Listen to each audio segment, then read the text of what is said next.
call the meeting to order. Let's start off with a roll call. Meredith. Here. Bevel. Here. Bryant. Here. Coleman. Ferris. Freeman. Gillis. Here. Kidd. Here. Provost. Taylor. White. Here. Perrin. White. Here. Gibson. Here. Day. Clark. Smith. Here. Neff. Cooper. Okay. So I guess if y'all spend a minute or two looking over the minutes of our last meeting.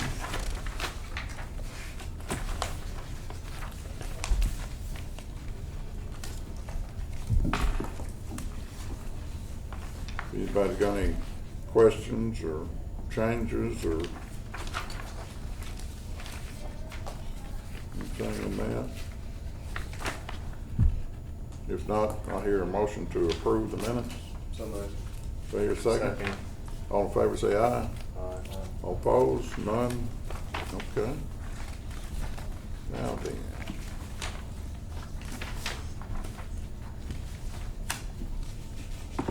New business. Minutes, we did that. The new business, impact of the Commerce Martin Luther King Drive north to the Farville curve. Am I gonna talk about that? You were the one who. I brought it up. All right. As you know, I guess we would call it the east bypass is being constructed. I talked with Brad Smithy, the engineer for the State Highway Department, and what he told me, all the public comments have been made.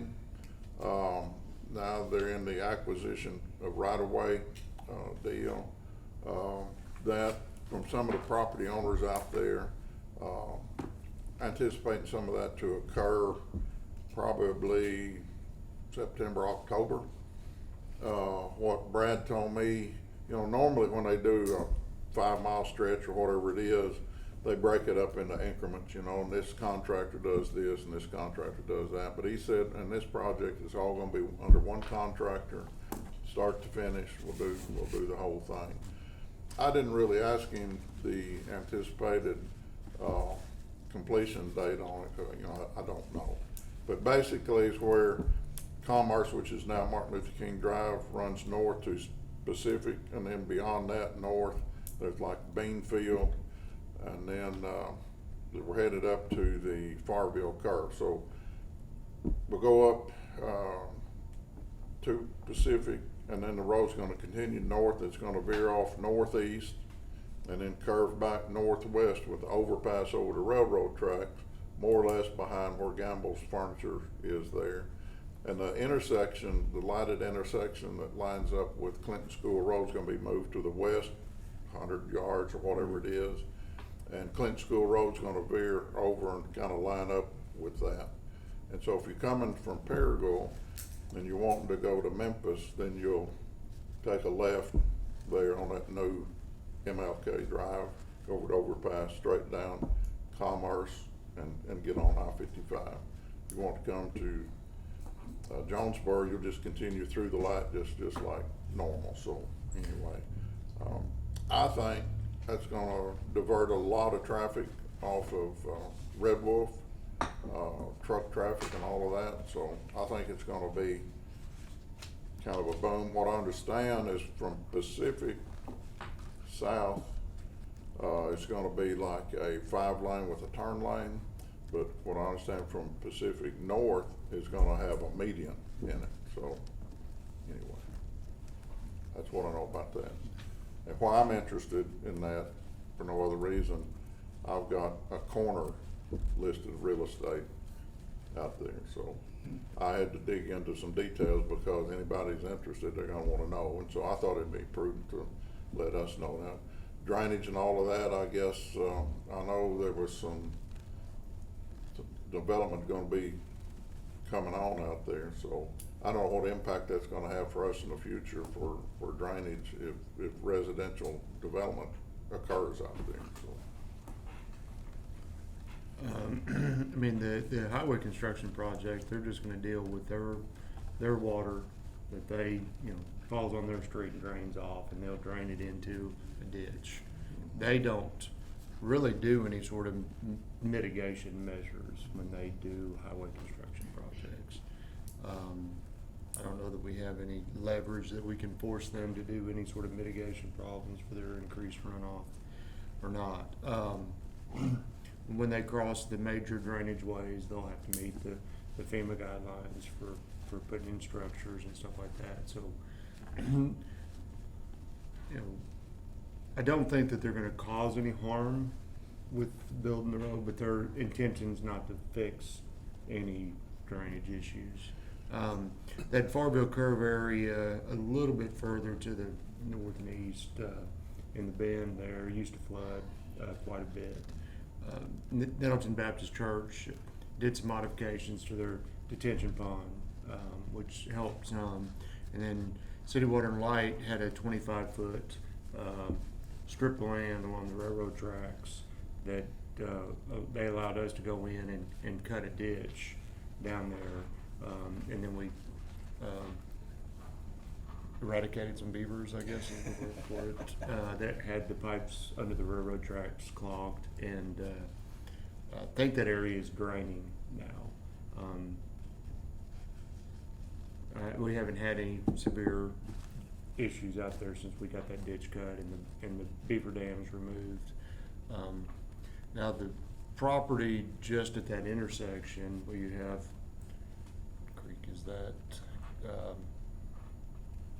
Bridger Creek? Bridger Creek. Let's do call it area through Windsor Land. Yeah. Bridger Creek. You know, it has a flood zone associated with it. If you look at the new maps that FEMA has proposed to us, I believe are on our website now. They're also on the county GIS with Edge. So if we talked about those at the last meeting, they do show that area as being in a new flood zone. The whole Windsor Landing subdivision, which if we remember back in, well, not the entire thing, but a portion of.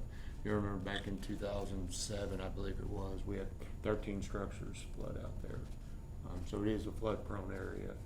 And since that time, we have, there was an old rail car under Clinton School Road, and we removed that rail car and put in a 3-barrel 7x10 box culvert. And then there's been some significant improvements done to Bridger Creek through the Windsor Landing subdivision, some done by the city, some done by Robert Chastain as he did the development. So when the property that Nettleton Baptist Church owns, they own that big tract mean field there. You know, when that property develops, they'll have to do some additional mitigation along the ditch, and then they'll have to elevate structures to make sure that they don't flood in there. And they'll have to make sure they don't dam water up and cause Windsor Landing flood worse. Because basically Windsor Landing will sheet flow across there, so we can't just dam it up and you know, keep all the water on Windsor Landing. So there'll be some engineering work done. And we've seen some preliminary stuff that Tom Black had done. He's a hydraulic engineer. Don't recall who he was doing the work for. For Nettleton Baptist and Chastain. Yeah, for Nettleton Baptist and Chastain, I guess. So there's been some preliminary work done on what we think would be needed through there, but it will be the responsibility of whoever develops it to do those measures to protect their property and not harm their neighbor property. So, that's all I know about that. Yeah, I can just anticipate if you're gonna divert traffic and put it on that new road down through there, that's gonna be a draw for commercial and residential development down in there. And I don't know those bean fields out there, I don't know what the elevation is out there, how you would, I know Mark Morris did something out there, or we put in a couple of subdivisions. I know when we took our bus tour, if we was looking some of that, and that area looks low to me, but. It's low. I mean, it's flat ground. You know, anything that builds out there is gonna have to be, you know, restricted in terms of the floodplain requirements. But, you know, once you turn off and start heading down this new roadway, right behind Gamble's, once you cross the railroad tracks, you enter the county. And so you're in the county all the way to where you can't cross Moore's Ditch, Moore Creek. Right. Which is almost Pacific. Yeah. which is almost, a quarter from Pacific anyway. So there's a stretch in there that's all county. So we won't regulate that area unless it's annexed in, and Right. I don't know that anybody's proposing that at this time. We've got a lot of vacant land in the city limits already, that we have problems serving. I don't know that we need, a whole lot more that doesn't have utilities really, So. Anybody got any questions about that? Comments, thoughts? We wanna move on to old business, we're gonna talk about the utility line ordinance, the utility corridor language.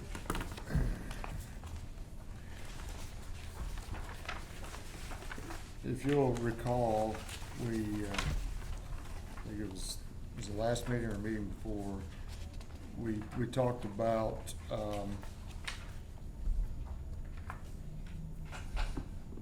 an issue that we're having with essentially plumbers, and some of the utility companies, penetrating our drainage systems.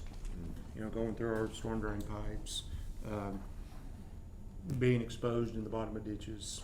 And we really don't have anything in our code that specifically says, you shall not do this.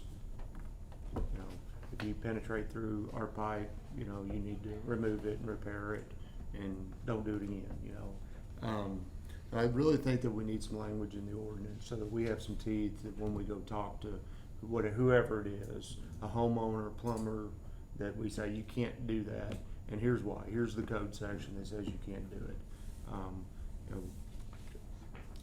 We know it's a bad idea, but we have no really recourse to make them not do it, other than not approve their street cut or what. But it happens more than probably that I'm aware of. So we kind of went on to talk about the possibility of utility corridors, and talking with our city attorney about it, and a little bit with Daryl. We're not sure what real authority the city has to regulate with inside utility easements, because they're not public right of way. They're utility easements to the utilities to put infrastructure.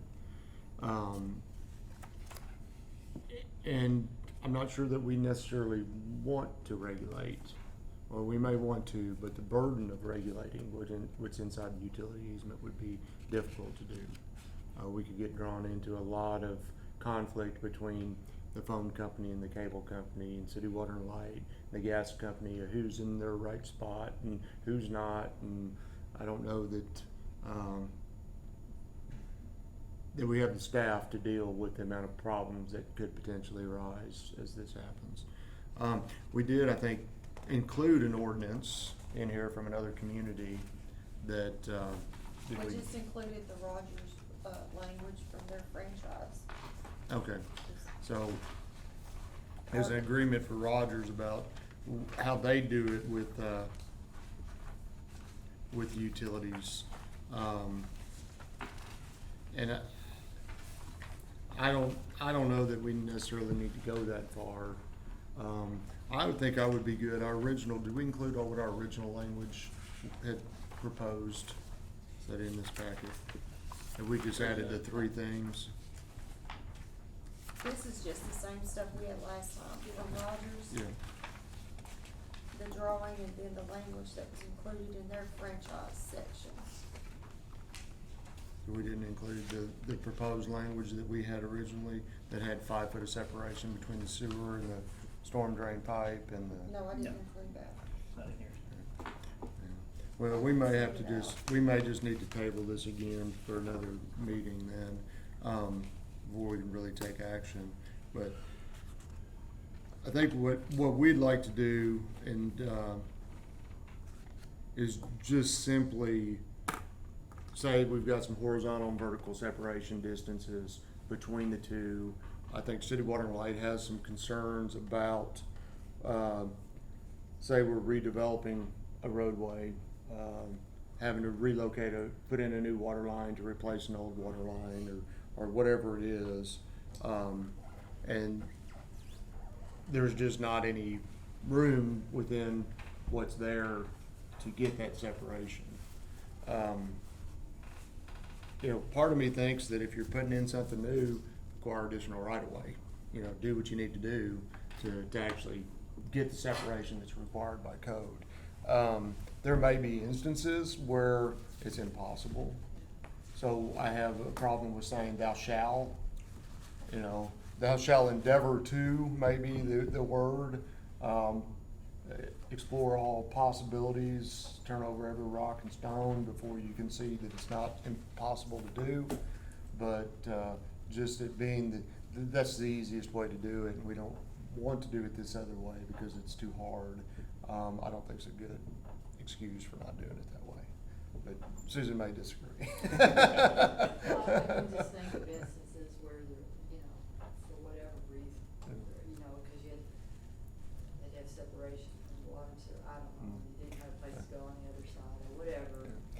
I'm sure you could think of something. Yeah, I mean, there may be instances, so I think we need to give ourselves some ability to either, you know, do it or not, but, you know, I don't know that it's a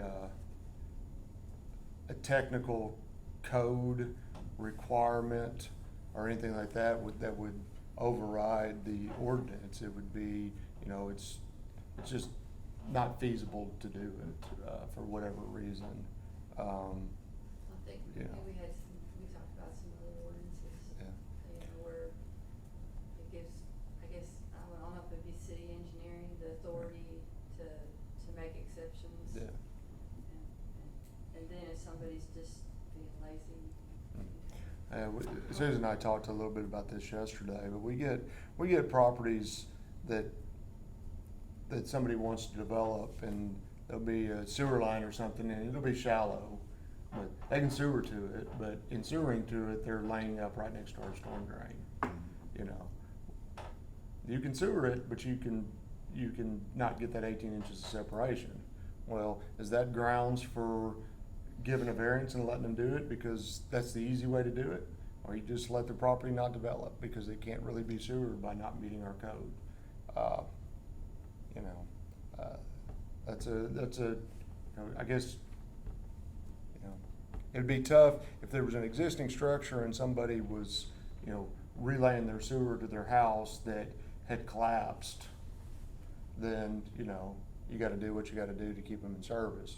But if somebody's proposing a new development, and that's just, they got this shallow sewer across the street, and that's just the best they can do with the facilities that are there, you know, it may be that they don't need to develop that piece of property, or they need to go back and run a deeper sewer system to it, to meet our code, which drives their development cost up, but ultimately, you know, it protects the city's current assets, you know. So those are the kind of things that may need to be kind of worked out a little bit. Obviously, there would be an appeals process for anything. If a developer came in, we just said, we can't sewer it because of this. They could always go to BZA and ask for a variance, or actually they would come to the Stormwater Board, since that would be under the Stormwater Code, separation. They would come to you and ask, hey, you know, code says I have to have 18 inches separation, I can't get it, but boy, this is a great project, it's really gonna benefit the citizens of Jonesboro, and, you know, it's gonna make so much money for, you know, all the stuff we usually hear. And then they can appeal to you guys, and then you can say, no, Craig, we're gonna let this one slide, and I'll say, okay. You know. But as it currently is, if you go out and you take a piece of raw ground and then you clear it, and you're gonna have your road's gonna be in here, and you got your 60-foot easement, so they got the stakes down, your road's gonna be here. So behind the curb, the 15 feet or so behind the curb, so I'm gonna put this in or that in. So if it's like first come, first served, they could put it anywhere currently? Well, I think we have the right as a city to say they can't install closer than 10 foot from the back of the curb. So they have to be in that back 5 feet. Right. But from that point, it'd be first come, first served of who gets in that back 5 feet. Right. I think that we can regulate what happens in the right of way. per se. But that additional 10-foot utility easement out there, there's some question of whether or not we have the authority to regulate what's in that easement. Daryl and I talked a little bit about, well, take it in his right of way and then adjust the setbacks line. So you have your right of way line, the utility easement, then you have your setback. Well, the setback comes off the right of way line. So if there's a 25-foot setback, that utility easement falls within the setback line. But if we move the right of way out another 10 feet, and we have authority to regulate what's happening in there, and we leave the setback at 25 feet, it comes off that new right of way line and moves everything back, 10 feet further from away from the road, which takes up more property. Which I think if we went that route, then we would need to adjust the setbacks from 25 down to 15, personally. But I don't know that that's for this committee to decide whether or not we're gonna increase the right-of-way width. I think the separations of utilities with the drainage infrastructure is something that this committee does have oversight over. And obviously, existing stuff is gonna be more or less grandfathered in. But actually, what we're talking about is new development stuff, that there needs to be some kind of standard of placement, depth, and all of that. And I think that's what we need to try to come up with. There would be some on, what happens when facilities are replaced. Like the phone company, I think we were talking about the other day. Nettleton and Main Street, they're laying in new cables, going to the tower or something. They're laying down in the road. They cut up the corner of the road, they directional drilled, they're putting the utilities just in the street, under the pavement. We have nothing that says that they can't go, hey, man, there's all these utilities out here, we're just gonna run down the center of the road. We don't have a permit, anything for those utility companies. They just come in and do what they wanna do. Right. I noticed that down on Culver House, Southwest Drive, that the gas company's coming in through there, and, they're directional boring, but what else are they gonna penetrate when they run that thing through there? Well, I can tell you this, at the corner of Church Street and Matthews, can't remember if it was the gas company penetrated through the AT&T big duct run. So they have this piping system that has like 9 pipes in it. This big chunk of concrete. They drilled through that and with the gas line. Then they had to come dig it all up. And if y'all remember the 4 months that corner was all gravel and they were out there, because they had drilled through that big AT&T duct run, and it was a mess. So yeah, they drilled through. And we ran a fiber from 911 over to here, and we found out we drilled through city water line sewer line when we did it. And we thought we were deep enough to miss everything, but they drilled right through it. It's a real problem with Sheriff's storm drains. We're dealing with the same thing on the sewers. Yeah, we have a lot of problem with metal pipe and plastic pipe. We don't allow plastic pipe anymore, but we have a lot of plastic pipes in our system from back in the 90s, I think they were putting in this plastic pipe, but we've outlawed it because it's junk. But they used to plow in cable lines. So they basically just had a plow and they'd cut in the ground 6-8 inches deep, maybe a foot or something like that, and they just drag the cable in behind it. They just plow through the top of the pipe and just rip the whole top of the pipe out and just keep going, And then eventually we have a big hole, Right. where they've ripped the top side of the pipe out. We have a lot of that in some of these neighborhoods that creep up on us every once in a while. But Well, I guess we need to try to figure out what we're trying to accomplish without creating a nightmare. Yeah. And an approval process that somebody can grant them permission to do something different than what we're recommending. But we will bring back our original language, maybe with a few tweaks. I think we brought the original language and then we kind of veered off to this corridor idea about the separation, but we'll bring that back and we'll talk a little bit more about what that separation is. I think we said, we had proposed 5 foot horizontal and 18 inches vertical separation. That, I think between water and sanitary sewer, it's 10 foot is horizontal and 18 inches of vertical. But I did pull up some, the 10 state standards, and there's some language in there about the separation. Honestly, I don't remember what exactly it said for storm drains, but we'll look and see what that says. And that's probably the best approach, is what that's a document that 10 states have adopted for how they, the design of sewer systems and of water systems, and the requirements of them. And it's kind of a standard document that is used in Arkansas, even though we weren't one of the 10 states that developed it. But these contractors that come in, like to lay this gas line or whatever, they don't operate under any supervision from the city, grant the permit, they just do whatever they wanna do. And we have an ordinance that we're floating around on, right-of-way permits that would begin to regulate them. There's some language. Generate enough revenue to have a staffer or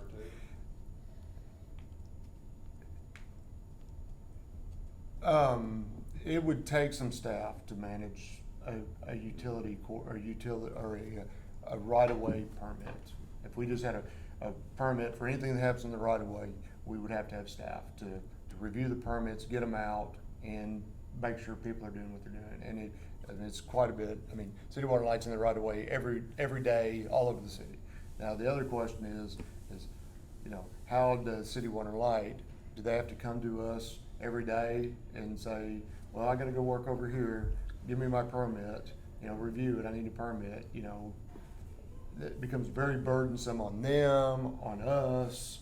And so we've kind of, Susan and I have been kind of talking about that section of how do we deal with, city water and light. We did something for like lane closures, like Yeah. 20-something. Yeah. Just a standing agreement. It's supposed to be renewed annually and paid a fee. We'll talk about that later. I'm sure that's not my responsibility. I'm sure it's not.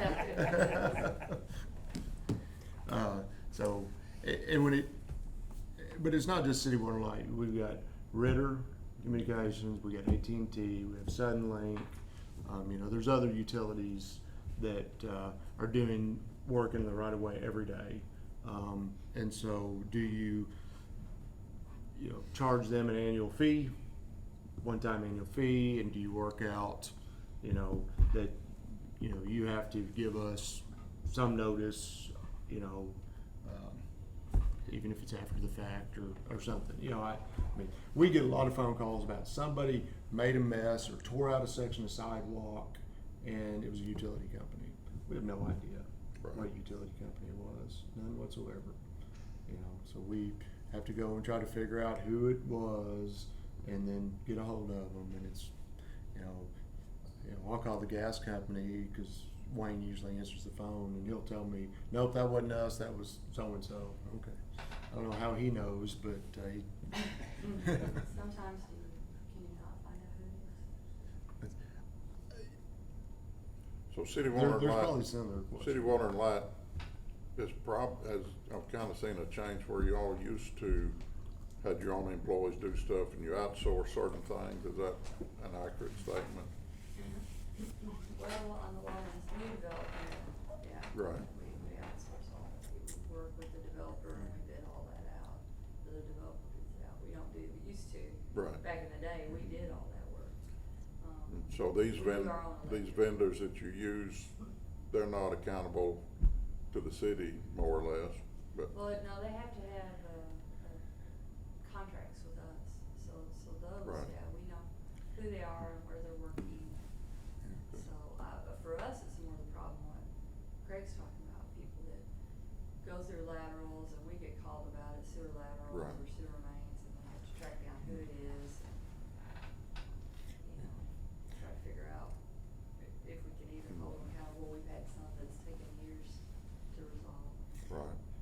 and in terms of working in the right of way, we generally don't have a problem with City-Water Light and what they're doing. Right. What we They do. know where we are. Yeah, and I said generally. Yeah. What we have, like AT&T is doing a big fiber upgrade in the city. And so they have a plan. They're an outsourced contractor. They have a plan of what they're doing. We have no idea what they're doing. It's multiple contractors. And it's multiple, and, Right. you know, they showed up, I think, out at Sage and started doing stuff out there, and, you know, people were calling us and didn't come and tell us they were doing a project out there, you know. This one down here at Main and Nettleton, no idea. They didn't even come get the lane closure permits that they were supposed to, you know. Gas companies, you know, they're out directional drilling, putting in new gas line. They've got a contractor. They were working in this West End neighborhood. They had a plan. You know, they put together plans. They got a contractor on board. They knew what they were gonna do. They could have come to us then and said, here's our plan. This is what we're gonna do. And, you know, you guys bless this. But there's no requirement for them to. They have a right to be in the right of way. But we have a right, as the custodians of the right of way, to regulate what happens in the right of way. But we don't have that process. We don't have anything that says you shall get a permit from us before you go to work, or that you have to, we get to review your plans. And if we say you can't go down the center of the street, then you can't go down the center of the street. You need to be in that back 5 feet. If you can't be in that back 5 feet, you need to come up with another plan. I've never given this any thought, but the city right away, the city owns the land. Is there just like a blanket easement, any utility company can use it, or, I mean, it seems to me if you own the land and unless you convey the easement, you should have control somehow. We don't actually own the land. It is dedicated to the public, but we are the custodians of the public right of way. State law gives us the authority to regulate and to establish a permitting process for the public right of way.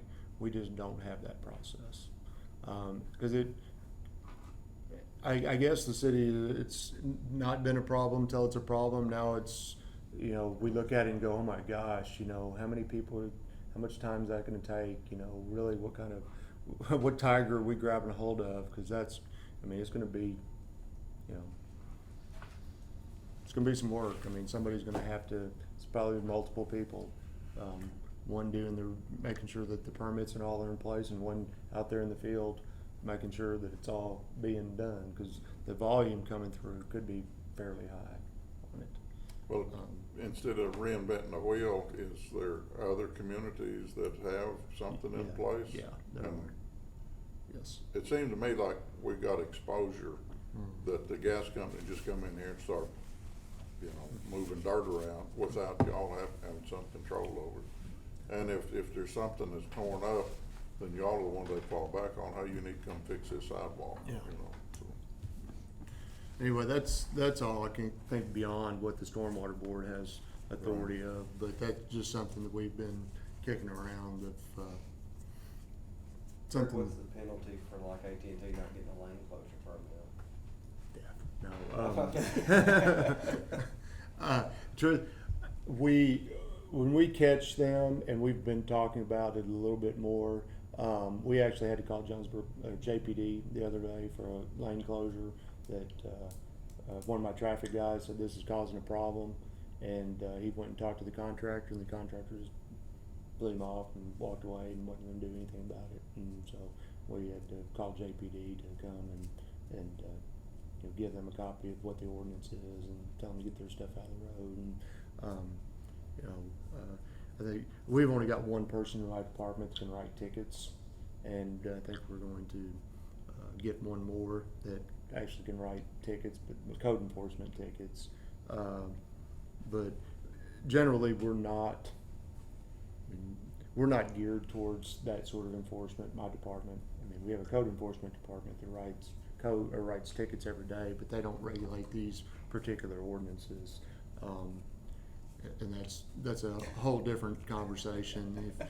But anyway, so we don't have anybody out there really enforcing it. If somebody's doing it, we just are not getting the permit. We try to notify them that, hey, you have to have a permit. You know, get out of our road. If they balk, then we just have to call the police department and say, hey, you know, they're blocking traffic.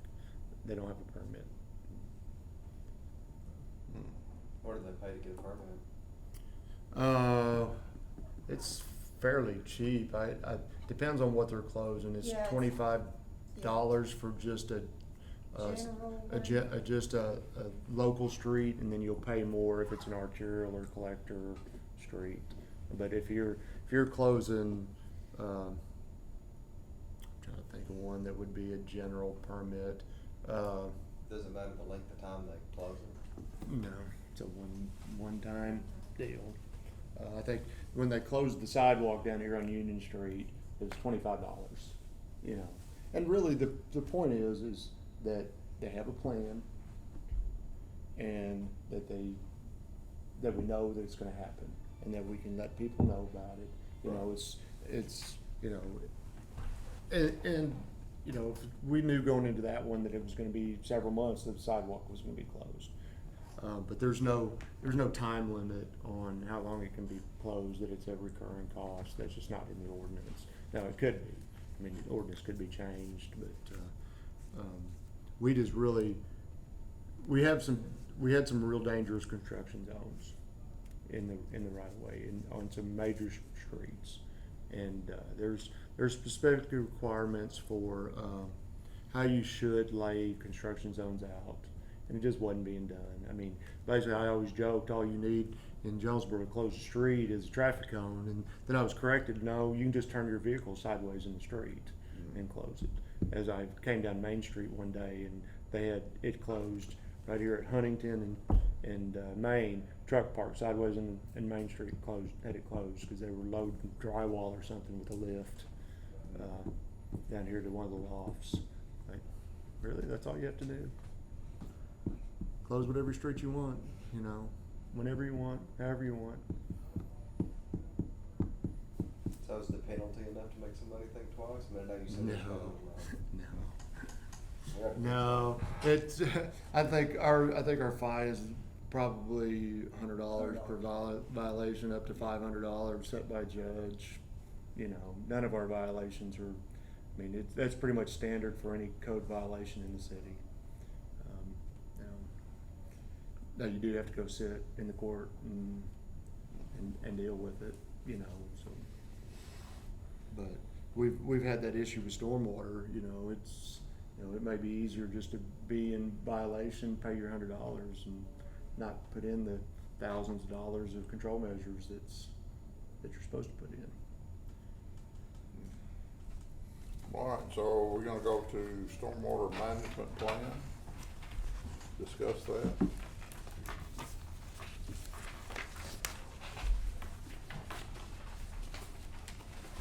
That'd be Roger. No, that'd be you. That's your residential thing you're talking about. Oh. It's in there. It's in your section. I'm sorry. That would be mine. All right. We had something come up here recently, and I just wanted to kind of talk this with the board of how I see this, to make sure that if somebody does come for a variance at some point, because I'm enforcing this, that's what the board, how I'm interpreting it is really what the board was thinking or is thinking. But all right, so on the stormwater management plan, this is the language that's in the ordinance. You know, any person, form, corporation, business, legal entity, proposing to develop, redevelop, or subdivide land within the city jurisdiction shall prepare and submit a plan to us and be approved, except for one new or existing single-family structure, one new or existing duplex, one existing commercial development if it's less than 2,000 square feet. We have people that come in that are basically just doing a lot split. They want to do a lot split. That doesn't generally fall under our subdivision ordinances, in the subdivision section of the code, but it is a subdivision of land. You're dividing land, and you're creating two lots, so you no longer have one residential house or one duplex. You have two lots, and now you have two residential houses or two duplexes. So you've gone from one to two when you do that lot split. And so my position, how I've interpreted it, is that this code applies to a lot split. Yeah, because these are exceptions, and like number two here, one new or existing duplex. But if you're taking a lot, and you're gonna try to split that lot and put two on that one, that's no longer one, it's two. Two.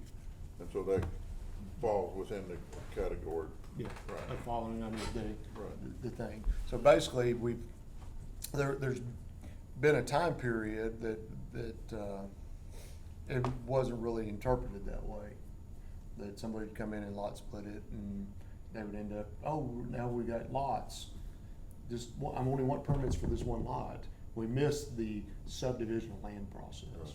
It wasn't getting triggered when they were subdividing, when they were doing the lot split, that this code applies. They would come through and get the lot split, and then come in and get the individual permits. So when they came into the individual permits, there was just one structure.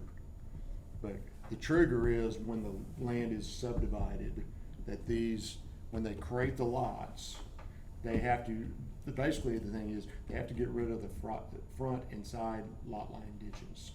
That's where the issue is. So we've got some people lot splitting along, this Patrick Street, for Right. say, which has an open ditch on there, and they've got frontage along there, and they say, okay, I got an acre, I'm gonna split it in half, now I got two lots, I have an open ditch out front, now I want two houses.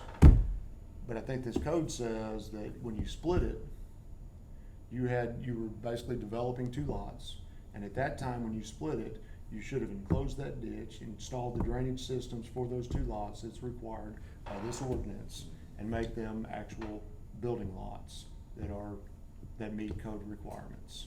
And so that's the way I'm interpreting this code, and that's the way we're applying it. But I say, I had a guy recently that we went through this, and he was like, well, I don't wanna do that. And I said, well, that's our interpretation of the code. You can appeal it to Stormwater Board. He has chosen not to appeal it.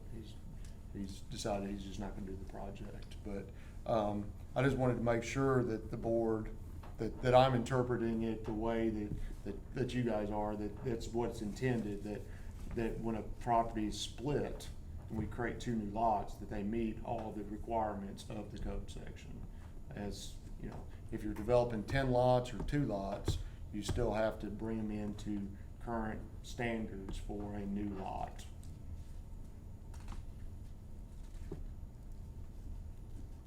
Because once it becomes a multiple, that's when it triggers that. So, and you're not affecting somebody that's wanting to tear an old house down and rebuild a house. Right. Yeah, if it's one house, one lot, and they come in and say, this lot was platted in whenever, and I just wanna tear this house down and put a new house on it, I don't think that this doesn't trigger it. But if they say, hey, I wanna tear this house down, I wanna split this lot into 2 pieces and put 2 houses on it, then I think this code applies. So in that case, let's say somebody's splitting a lot, will they then need to hire an engineer to do the plan? Once they start splitting it, they become a developer. You know, not just hey, I got an easy way to make some money. I can sell off a portion of my property and, you know, I can turn some profit, and then the person comes in, I want a building permit, and then we end up with an improved thing. We got open ditches in front and side lot lines that you know, don't meet city code, and we're responsible for them. And then I guess what you get is, or you got 4 lots, and they split each of those 4, and so now you got 8 lots, but they're just really talking about 1 lot.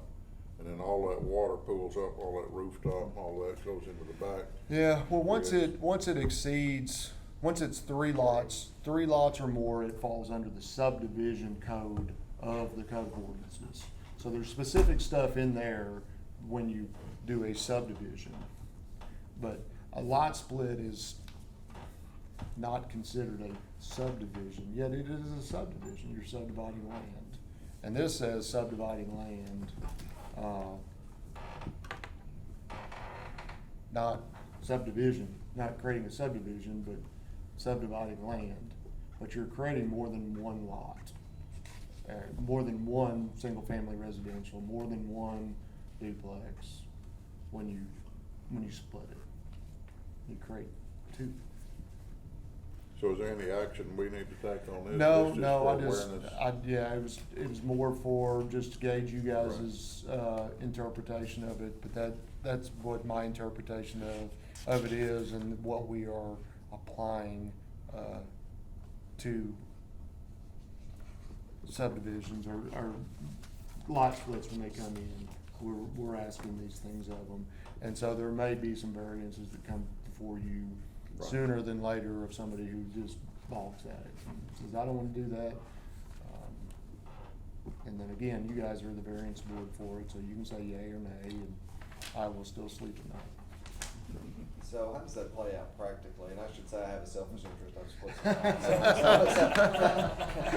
As I've told Daryl, I just wanna follow the rules, so I'm not trying to ask selfishly, but I wanna be honest. So let's say, and this is happening a lot, like off of Prospect Road, people are doing it left and right, cause people are, some old tornado house, you tear it Yeah. down 2 lots. Yeah. So no open ditch in front of it, so how does that play out practically? And I know that's a hard question to answer because of the elevation, so on and so forth.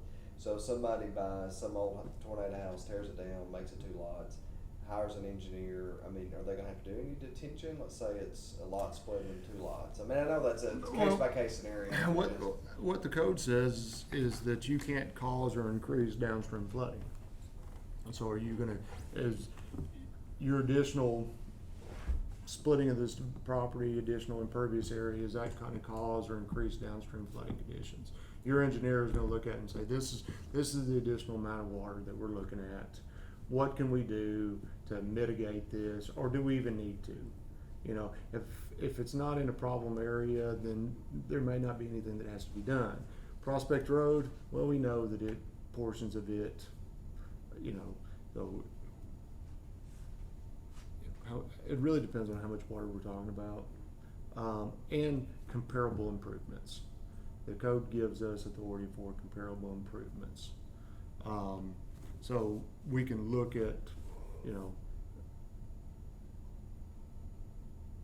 what size pipes being put in on the frontage, you know, what's happening to the street water, you know, if we do this, are we better managing the water in the area, and is that a comparable improvement? You know, did I get backlot line easement, and some way to drain property off? You know, is the project making the world better? I've increased a little bit of runoff, but I've made things better. Then that would be a comparable improvement, in my opinion. But it really is going to depend on particular projects, you know. So the open ditch question would be, he'd have to encapsulate the open ditch Yep. just on his property. Right. Yep, across his frontage. So you wouldn't have just a driveway pipe, you would have a pipe across the whole front. So did you install a curb along that section as well?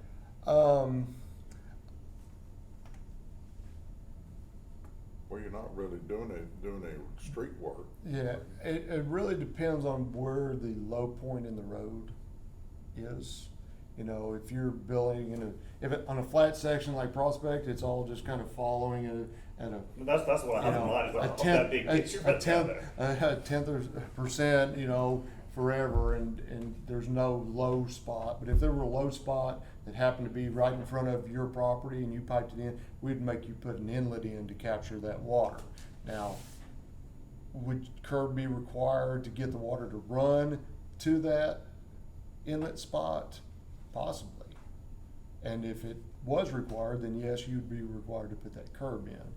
But if it's, you know, if it's just a lateral flow, just kind of going across and it all just kind of feeding in there, and you put curb up, and at the very end of it, it's allowed to get into the ditch at that point, and there's a flume or something that's not gonna cause erosion, then maybe not. you know, it's gonna be case by case, really. I know the one that I was talking about was on Fleeman Road, and, in lieu of doing any sort of piping, they could have actually just done curb, and filled the ditch in, because it basically was about 300 foot of ditch. All it drained was the street water. It was from the top going to another big ditch, and you can run water 300 foot in a curb without an open ditch. So he could have filled it in, put the curb in, filled in the ditch, and not had a ditch at all, and just had the curb section, and which was going to be less expensive than putting in a pipe system. But it's going to be case by case of what it's really going to take to manage the water across that frontage. But an engineer, yeah, you'd have to hire an engineer to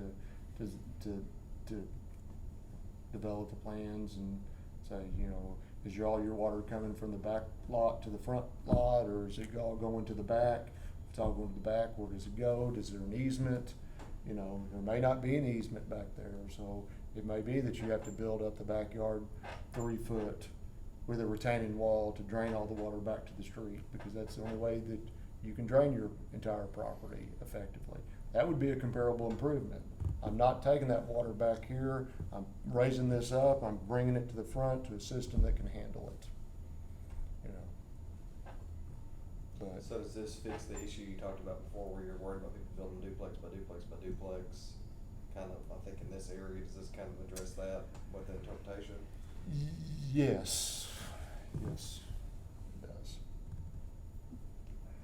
Well, the problem with those were existing lots. They didn't replat the lots. They were already existing lots. And so it doesn't completely address it. Because they're still not really subject to it, because they're exempted because it's an existing lot. Yeah.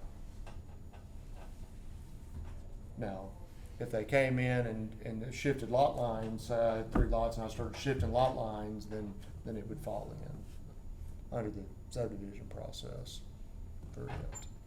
But yeah. Yeah, if you own just a single lot and you just wanna put something on it, code says you can put something on it.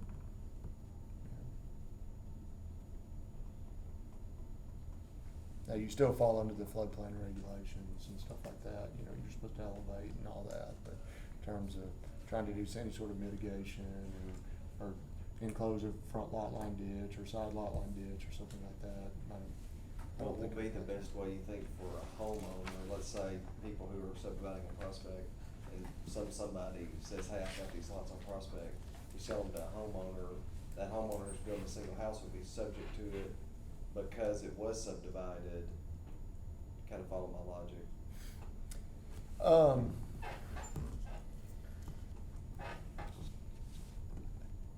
I think these improvements would be required as part of the split, or be bonded as part of the split.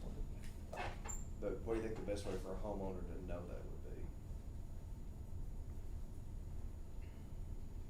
Because I'm just imagining Joe Q. Public buys a lot on Joy Street from Billy Bob, who subdivided some stuff, and maybe they don't know what they're getting into.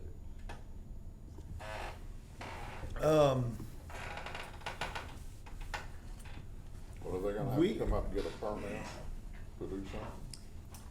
Well, I guess in my thought process, you know, Billy Bob buys a lot on Joy Street, looks flat, they think everything's good, and they maybe didn't realize they maybe hadn't done all their homework on the drainage side. Yeah, when the lot split is done, I mean, the lot split is recorded when we're in agreement with the work that's gonna be done, and anything that's gonna be done in the public right of way has to be bonded before the plat is recorded. If there's a bond for the improvements, then that means there's money already by the developer, the result of this is he is going to do it or have it done, and if not, we're gonna file on this bond and do it. So you bought that piece of property and weren't aware of this, and we said, hey, you gotta do this, I don't want to, and we would fight, we'd say, well, you need to talk to whoever you bought it from, because he has a bond on it. It's not gonna be your money, it's gonna be his money. So the question is, do I have to file on this bond to get it done? But would his bond still apply? Again, I'm just thinking of examples off Prospect, because I know people doing this, and we all do, but, so some person's knocking down the house, say on Elizabeth, and I know he, obviously goes through the process with you guys, y'all don't, he has to tear down the structure before y'all let him divide the lot, right? So, once he's done that and tore down the structure, he could hypothetically set on those lots, right? Cause at that point he's done, the bond would go away at that point, right, if he's tore down the structure? The bond wouldn't be for tearing down the structure, the bond would be for if he came in to do a lot split, and we said, you've got to enclose this front lot line ditch, you have to enclose the side lot line ditch. These are the requirements for for us to file this plat. So either you do those things before we file this plat, or this plat doesn't get filed, or you provide a bond to us guaranteeing that these improvements will be done in some time period. Well, before that time period expires and the improvements are done, we file the bond, and the bonding company comes in and does the work. And then they take whatever collateral you put up, the developer put up, to guarantee the installation of these things. So put up your house, your car, your business, whatever it is, the surety company will come take that away from you because you didn't do what you said you were gonna do.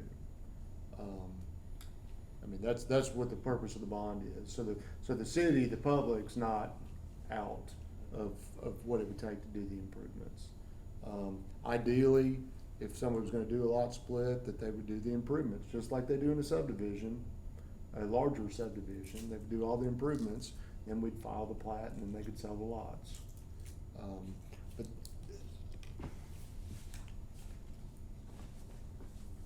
I realize that it may keep, somebody that just owns some land that's not in the development business from participating in the development business.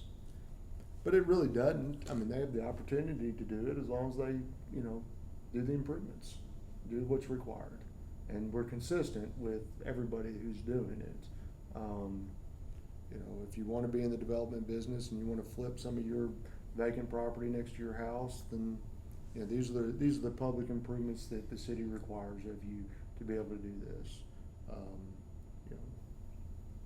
You may not make as much profit as you intended, or you may have to raise your price because you're gonna have an improved lot. You're gonna have improved frontage. And if it's over 3 lots, you're gonna have a sidewalk too.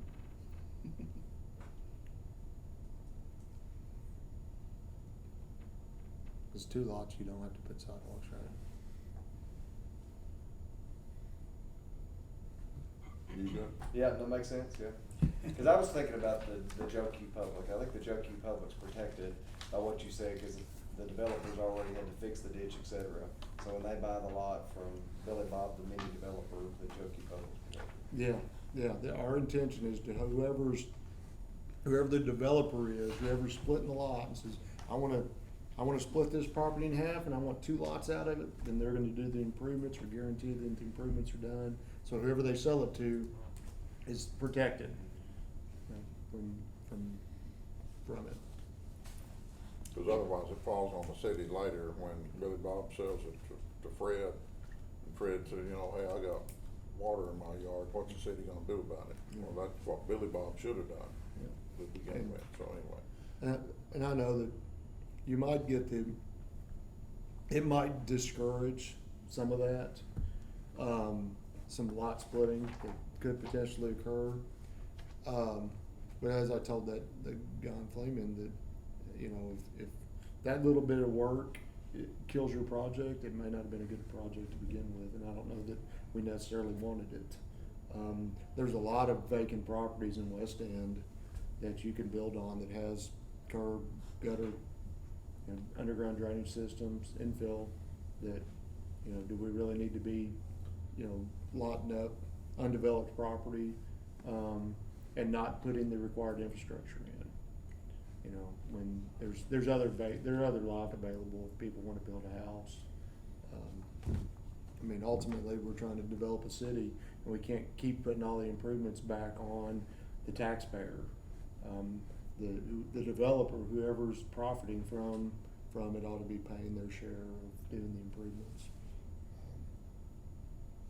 Now, that might be opinion of mine, I'm giving opinions today, I guess. I'm full of them, just ask me. All right, let's move on to performance standard, stormwater channel location. That is just a continuation of this same discussion. Okay. That was the, enclose the ditch. Okay. So what if you have two existing lots and you're just gonna reconfigure the lot line between them? And you've got two lots and you're gonna ultimately have two lots, but you were trying to make them equally sized or something like that? Where you haven't created an additional lot, you just reconfigured one, so I don't think it would fall beyond the one lot. Do you? No. You might, I think if you I don't know. I mean, you could have acre lot, a 2 acre lot, and you wanna make 1.5 acre lots out of your 3 acre total. I think that you,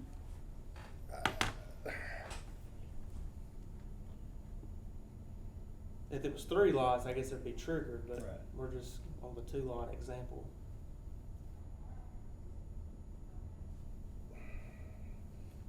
I don't know, I mean, I don't know.